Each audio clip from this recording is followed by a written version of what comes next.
And we back. I'm participating in this film festival here on my island. So I said this is a cool opportunity. I am interested in cinematography. I like the idea of writing stories. I don't like writing, but that's later down in the story. When you're making a movie, you have to write a script for people to read the lines so they can actually know what it's supposed to say, the dialogue, and how the movie's supposed to progress. Everybody knows what a script is. And when you make a movie, you have to make a script. I've always thought about being a writer. Like, that's cool to write a book and then see it adapted into a movie and in a show, and then people just love it. It's worldwide success. Everybody just knows your book. So I've always thought about being a writer. But this, writing a script, has made me realize I do not like the process of writing, which is very bad. I'm gonna be a writer if I don't like to write. Kind of how you make the book by writing it.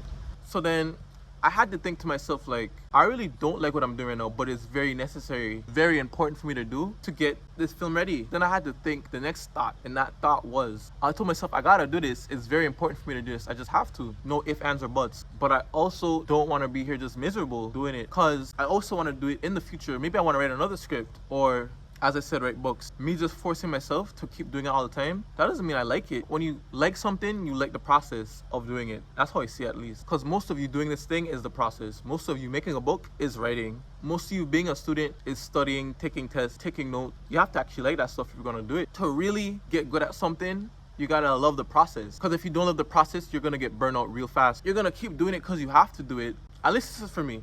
I know when I don't like to do something, I try my hardest not to do it. Even if I know I should do it, I just make up 101 reasons what's more important or why I shouldn't do it. And that's gonna just impede your growth. If you're like me, of course, maybe you're better and you can just keep forcing yourself to do it every time you need to do it. Every time you need to practice the instrument, you're gonna get up and do it consistently, even though you don't like playing it somehow. Even if you don't like practicing, you always get the determination to practice every time. So I'm gonna get tired and make excuses and end up not doing it. And that's bad.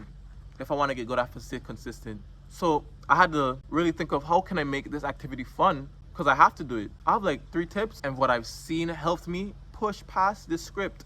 Number 1, play classical music. If you don't like classical music, find something relaxing like lo-fi. I know if I'm listening to something that's too energetic, I'm gonna get too distracted. Maybe it's the words too. I always just get too into the music and then I get distracted.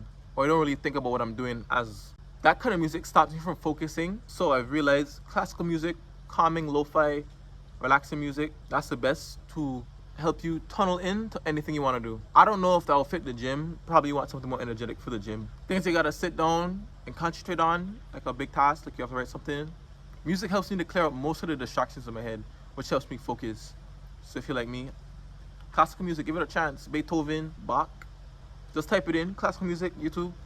Listen to it while you study, or you have to type a paper or something, or even read. I know reading and music doesn't go well for me, but it might go well for you, so give it a try. Number 2, make sure you have a reward at the end to give yourself of doing this task. It doesn't have to be anything big, just something you like. You know, so when I finish this, I'll drink some juice. When I finish this task, I'll drink some juice or something, like something simple, something you like. I'll eat some fruits. I'll watch this show. It helps you push past the now because you have a reward later. And that's how human beings work. That's psychology. People are motivated towards a goal. It's psychology. Especially if it's a goal they actually want to happen. You're gonna want those fruits. You're gonna want to watch your show. And you'll feel even better watching it when you did what you had to do. Number 3, try to finish it all in one sitting, or as much as possible. You don't want to keep having to drag this out longer than you want to. You barely want to do it already. So you should set out a block of time where you could sit down and get what you need to do done one time, because you don't want to do it again. At least for me, if I sit down and do it, I want to finish it here and then. At least if it's just like a rough draft, I want to finish the draft now, and then I could come back later. But the start and then stop and then start again, I'm not gonna want to start again. But yeah, those are some tips that help me get through the parts of the process I don't like, or the parts of doing something I don't like. Peace, love.